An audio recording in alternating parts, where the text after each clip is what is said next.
अगला देखें स्वर तंत्रियों के आधार पर। का खा गा,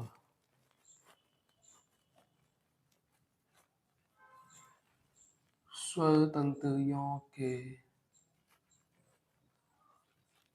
आधार पर व्यंजन। ये भी क्या होगा, दो प्रकार के।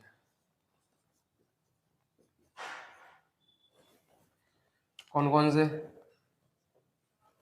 पहले को बोलते हैं सघोष या घोष। घोष शब्द से समझ में आता है कि यहाँ पर गूंजने की बात है, तो इसमें लिखेंगे जहां गूंज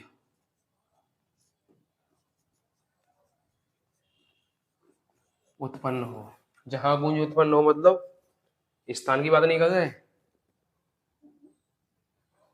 जहां गूंज उत्पन्न हो मतलब जिन व्यंजनों में गूंज उत्पन्न हो। तो कौन कौन से व्यंजनों में गूंज उत्पन्न होती है? गूंज, कंपन, है ना। तो तीसरा वर्ग, सॉरी वर्ग का तीसरा अक्षर, चौथा अक्षर, पांचवा अक्षर के साथ या, रा, ला, वा और हा, इन सभी में गूंज उत्पन्न होती है। तो गिनो कितने हो गए? ये 5, ये गिनो 5, ये गिनो 5, 15, 1 2 3 4 और ये 5, 5 ये कुल कितने हो गए?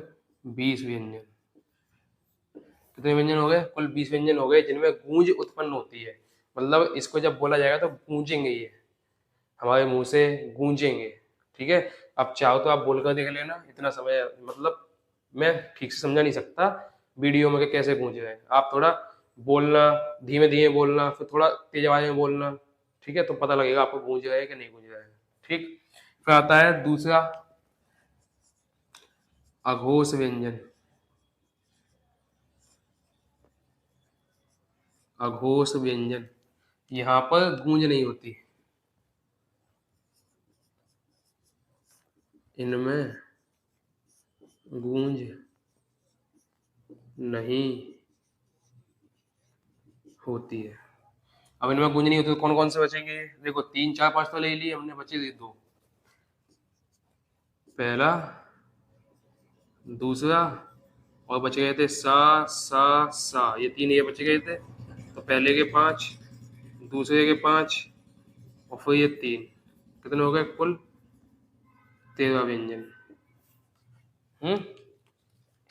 तो व्यंजन की बात तो थी, व्यंजनों की तो बात थी। गिन लो भाई व्यंजन, 20 व्यंजन ये है, 13 व्यंजन ये, कितने हो गए? कुल व्यंजन 33। तो यहाँ 33 है। पिछले वाले में एक में 20 थे जो अल्पवर्ण था, दूसरे में 15 थे जो महावर्ण था। 15 और 20 हो गए 35। 35 कैसे? तो 33 तो ये थे ही, तो हमने जोड़े थे उत्क्षिप्त जोड़े थे, तो इस प्रकार से 35 उसमें हो गए थे दोनों को मिला के। यहाँ 33 हो गए दोनों को मिला के, है ना। तो बस इस प्रकार से हम समझ जाते हैं कि भाई जब बात हो अल्पवर्ण की तो अल्पवर्ण 20 होते हैं।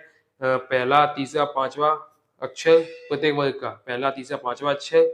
और इसके अलावा तुमको या, रा, ला, वा 4 ही हो गए, और एक मिलेगा तुम्हें रा, जिसे हम उत्क्षिप्त बोलते हैं। ठीक है, 20 हो गए। फिर आती है महाप्राण की बात। अब ये किसके आधार पर? प्राणत्व के आधार पर, यानी वायु के आधार पर। तो महाप्राण में ज्यादा वायु निकलती है ऐसे, और हा साहित्य ध्वनि होगी। तो हा साहित्य 2 में ही होती है, प्रत्येक वर्ग के दूसरा अक्षर और चौथे अक्षर में। तो 5 अक्षर वहां से हो गए, 5 वहां से, 10 हो गए। उसके अलावा सा सा सा हा 14 हो गए, और एक था ड़ा जिसे उत्क्षिप्त कहा जाता है, तो 15 हो गए हा साहित्य ध्वनि वाले, 15 वर्ण वो हो गए। तो इस प्रकार से प्राणत्व के आधार पर हो गए। फिर आते हैं ये स्वतंत्रियों के आधार पर। स्वतंत्रियों के आधार पर भी 33 हो जाते हैं। पहला सघोष या घोष में देखो तो भाई तीसरा, चौथा, पांचवा वर्ण, प्रत्येक वर्ग का तीसरा, चौथा, पांचवा वर्ण। उसके अलावा या, रा, लावा, अंतस्थ, उसमें हा जोड़ देते हैं, तो 5 ही हो गए। 15 मतलब 5 10 15 और 5 ही, टोटल 20 अच्छे हो जाते, 20 व्यंजन हो जाते हैं। फिर आते हैं अघोष व्यंजन पे। अघोष व्यंजन में गूंज कम होती है, आवाज कम होती है। ठीक है, अब इसमें आवाज कम होती है तो कौन कौन से होंगे इसमें? पहला और दूसरा श्रेणी, पहला वर्ण और दूसरा वर्ण, प्रत्येक वर्ग का पहला वर्ण और दूसरा वर्ण। तो पहले पहले 5, दूसरे दूसरे 5, 10 हो गए। फिर आते हैं सा सा सा 3, ये 10 और 3 13। तो इस प्रकार से 13 वर्ण इसमें हो जाते हैं, किसमें? अघोष वर्ण में, अघोष व्यंजनों में 13 व्यंजन यहाँ मिल जाते हैं। ठीक है, बात क्लियर है। इस प्रकार से स्वर तंत्रियों के आधार पर हो जाते हैं। तो हमने उच्चारण के आधार पर देख लिए, उच्चारण के बाद में प्राणत्व के आधार पर देख लिए, कर्णत्व के बाद हमें स्वतंत्र योग के आधार पर देख लीजिए। इस प्रकार से हमने सारे शब्दों को लगभग सारे व्यंजनों को सीख लिया। ठीक है, अब इसमें कुछ सम्मिलित व्यंजन हैं जिसमें स्वर भी होते हैं, व्यंजन भी होते हैं। अब उन दोनों को इकट्ठा मिलाकर पढ़ा जाए तो देखो कितने कितने कैसे कैसे होते हैं। इनको मिटाते हैं।